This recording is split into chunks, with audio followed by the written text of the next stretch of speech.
কিন্তু রাসূল বলেন আল জান্নাতু তাহতা জিলালিস সুয়ুফ আও জিল্লাতিস সুয়ুফ, যে যাকে শহীদ করা হবে, এটা তরবারি হতে পারে, বুলেট হতে পারে, লাঠির আঘাত হতে পারে, যে কোনো কিছু, যে কোনো অস্ত্রের মাধ্যমে তাকে শহীদ করা হবে, ওই অস্ত্রের ছায়ার নিচেই মুজাহিদের জান্নাত। মানে এখান থেকে যাইতে দেরি, ওই জায়গায় পৌঁছতে দেরি হবে না। সাথে সাথে তার রূপটাকে একটা সবুজ পাখির মধ্যে দিয়া এই পাখিটাকে জান্নাতের মধ্যে ছেড়ে দেওয়া হয়, যে তুমি বিচরণ করতে থাকো।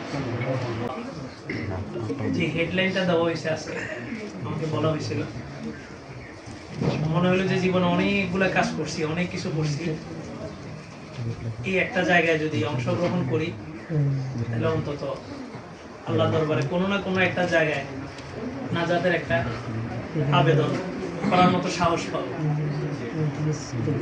কারণ মোহাম্মদ বিন কাসেম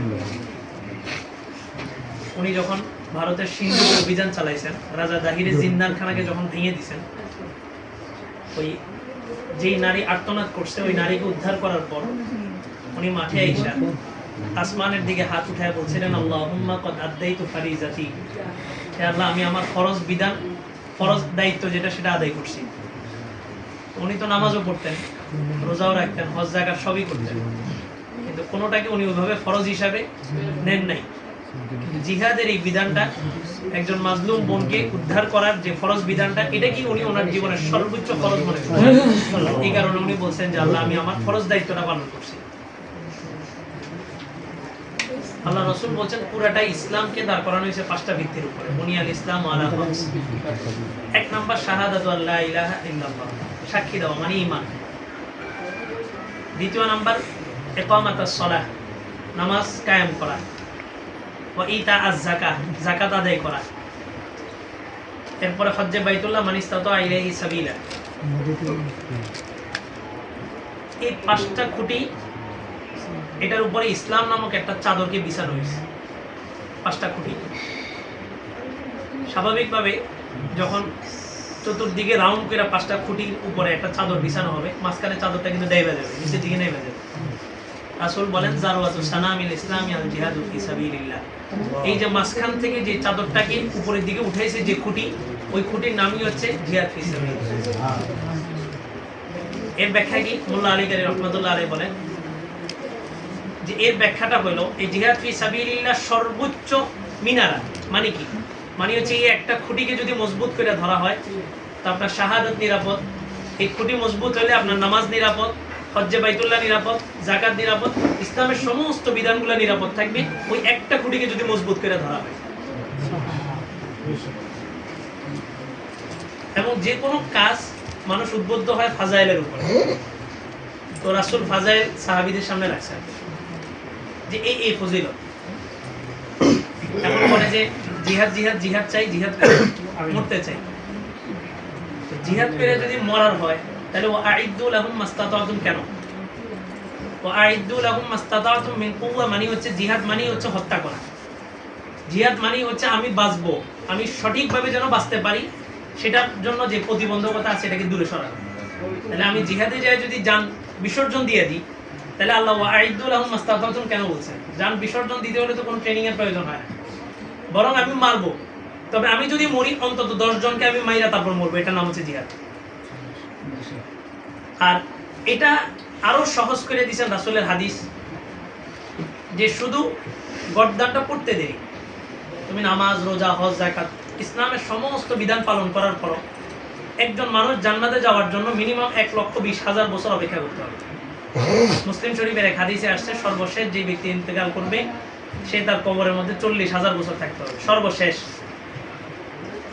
এরপরে হাসরের এক মাঠ, ওই মাঠের একদিনই হচ্ছে 50 আলফা সানাতি মিম্মা তাউদ্দুন, 50,000 বছর। বাকি দিনগুলো 1,000 বছর করে। আর পুলসিরাত আছে 30,000 বছর। উপরে উঠলে 10 সমান 10, নামতে 10। এইখানে 30, হাসরের মাঠ 50, তাহলে 50 30 80। আর ওই যে মৃত্যুর পরে কবরের জগতে আছে 40। তাহলে 1,20,000 বছর পর এরপরে সিদ্ধান্ত হবে যে আপনি কি আসলে জান্নাতি না জাহান্নামী। কিন্তু রাসূল বলেন আল জান্নাতু তাহতা জিলালিস সুয়ুফ আও জিল্লাতিস সুয়ুফ, যে যাকে শহীদ করা হবে, এটা তরবারি হতে পারে, বুলেট হতে পারে, লাঠির আঘাত হতে পারে, যে কোনো কিছু, যে কোনো অস্ত্রের মাধ্যমে তাকে শহীদ করা হবে, ওই অস্ত্রের ছায়ার নিচেই মুজাহিদের জান্নাত। মানে এখান থেকে যাইতে দেরি, ওই জায়গায় পৌঁছতে দেরি হবে না। সাথে সাথে তার রূপটাকে একটা সবুজ পাখির মধ্যে দিয়া এই পাখিটাকে জান্নাতের মধ্যে ছেড়ে দেওয়া হয় যে তুমি বিচরণ করতে থাকো। আমরা এমন একটা সময় এই মজলিসটাতে বসছি যে সময়টাতে নিউজ যদি সত্য হয় তো ফরিদপুরের ভাঙ্গা এলাকা একটা জায়গা আছে, সেখানে 2 জন ইমাম ধরা পড়ছেন যারা খ্রিস্টান, এবং এটা নিউজটা সত্য। 2022 সালে পাহাড়ি অঞ্চলে একজন ধরা পড়ছে যে খ্রিস্টান, মসজিদের ইমাম। এবং তৎকালীন সময় আমি মাহমুদুল হাসান গনবী সাহেবের একটা কাফেলাতে ওখানে ছিলাম। আমরা যখন ঢাকায় পড়ি, মেশকাত বরুরের হুজুর একজন ছিলেন, উনি আমাদের মেশকাতের দর্শে বললেন যে আজকে ঢাকার একজন ইমাম ধরা পড়ছে যে 12 বছর পর্যন্ত ইমামতি করছে কিন্তু কোনোদিন ওযু করে নাই। এটা সমসাময়িক ঘটনা, বাংলাদেশের ঘটনা, অন্য কোনো রাষ্ট্রের না। ইন্ডিয়ার একটা কারগুজারি, একদম যিনি মাদ্রাসা দেখে আসছেন ওনার মুখ থেকে আমি সচক্ষে মানে একদম চাক্ষুষ এটা শুনছি বিবরণটা। আমি ছোট থেকেই তাবলিগ ফ্যামিলি বিলং করছি, কাকরাইলে লম্বা সময় পড়াশোনা করছি। তো ওখানে একজন সাথী আসছেন, উনি বললেন যে আমি ইন্ডিয়ায় মাদ্রাসাটা সচক্ষে দেখছি। আপনারা নাম শুনছেন হয়তো, আন্ডারগ্রাউন্ডের মাদ্রাসা বলে, আন্ডারগ্রাউন্ডের মাদ্রাসা শুনছেন না? এটা বিশ্বের বিভিন্ন জায়গায় এটা আছে। ভারতের এক কিছু প্রদেশ এমন আছে যেগুলো বাংলাদেশ থেকে বড়, ওখানে জায়গা জমিনে মামলা মোকদ্দমা হয় না, এত জায়গা পড়ে আছে। এরকম একটা মাদ্রাসা আছে যেটা 50 মাইলের ভিতরে, চতুর্দিকে 50 মাইল, এদিকে 50 এদিকে 50, সেভাবে 50 মাইল এরিয়ার ভিতরে কোনো বসতি নেই, কোনো ঘরবাড়ি কিচ্ছু নেই, একটা মাদ্রাসা। ওনাকে যিনি নিয়ে গেছেন বললেন যে পুরো মাদ্রাসা ভ্রমণ করবেন কিন্তু কোনো কথা বলবেন না, চুপচাপ থাকবেন, ঠিক আছে? সকালে ঢুকছে, মাগরিবের সময় বেরিয়েছে। ওখানে যায় দেখে যে এক একজন বিশাল বিশাল জুব্বা, দাড়ি, টুপি, পাগড়ি, বাবরি চুল সব আছে। ওদের বৈশিষ্ট্যটা কি? আমরা তো মাসালা মুখস্থ করি, ওরা মাসালা মুখস্থ করে না, হুবাহু আরবি এবারত যেটা আছে হাদিসের ওটা পুরোটা মুখস্থ করে রাখবে। তাবলীগ মুরব্বি মাওলানা জুবাইর সাহেব একবার ফিলিপাইন সফরে গেছিলেন, ওখান থেকে আসার পর একটা কারগুজারি শুনেছিলেন যে একজন একটা তাফসীর লিখছে, এক খ্রিস্টান তাফসীর লিখছে। তাফসীরটা যদি এভাবে লাইন বাই লাইন পড়া হয় তাহলে কোরআনের তরজমা, আর যদি প্রত্যেক লাইনের প্রথম অক্ষর এভাবে যদি করে পড়া হয় তাহলে এটা হবে শানে নুজুল।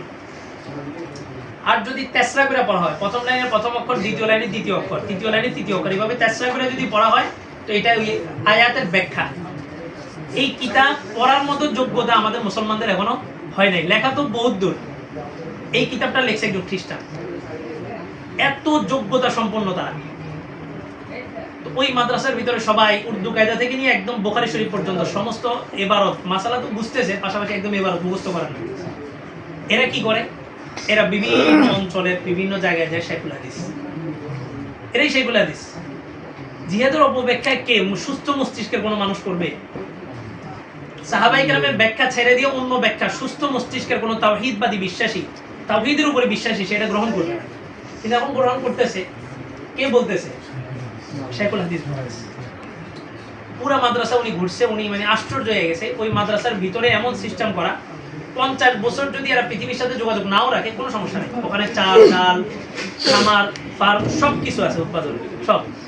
এবং এটা আপনাদের বাংলাদেশেও একটা, আমি একটা মাদ্রাসায় ছিলাম বাংলা বাজারে, ওই ছাগল নাইয়ার আগে দিয়ে 2 বছর, এক শিল্পপতির মাদ্রাসায়।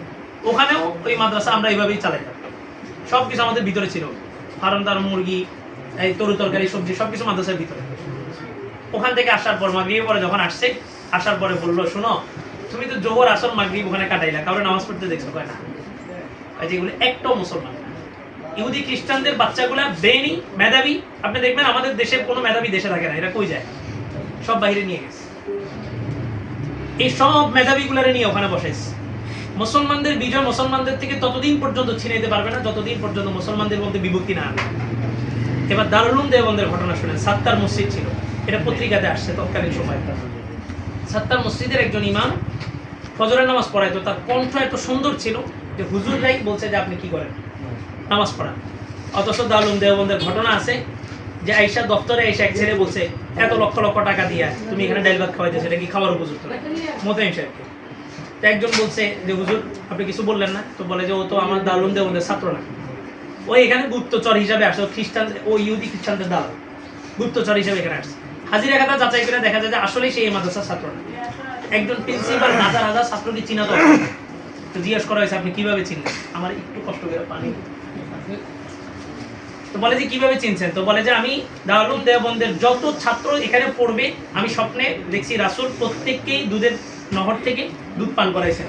ওই দিন আমি সব ছাত্র চেহারা দেখছি, এই ছাত্র চেহারা আমি ওখানে দেখিনি। এত মাকবুল ইদারার ভিতরে 10 বছর ইমামতি করছে। বলা উদ্দেশ্য যেটা যে হাদিসের মধ্যে আছে ইত্তাকু ফিরাসাতাল মুমিন ফাইন্নাহু ইয়ানজুরু বিনুরিল্লাহ। মুমিনের যেই ফেরাসাত আছে, তার যে চতুরতা আছে, এটা থেকে তোমরা বেঁচে থাকো। কারণ মুমিন যখন কোনো কথা বলে সে নিজের থেকে বলে না, সে আল্লাহর নূর দিয়ে দেখে তারপরে কথা বলে। এটা হাদিস।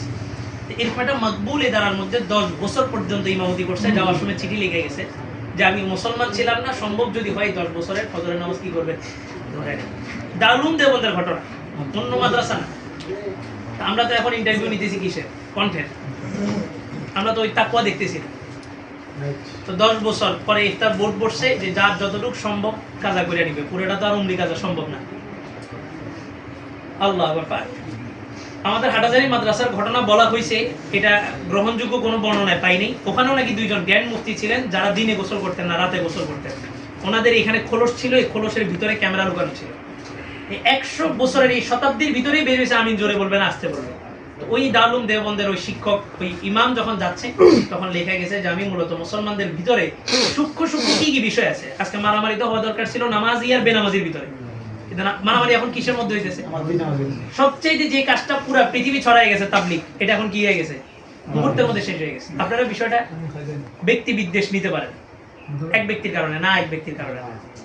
ওয়াসিফুল ইসলাম সাহেব যিনি এখন বাংলাদেশের মুরব্বী হয়েছে, ওয়াসিফুল ইসলাম সাহেব নদভী সাহেবকে আমি আমার ওস্তাদের মুখ থেকে শুনছি, ওস্তাদ সরাসরি নদভী সাহেবের মুখ থেকে শুনছে।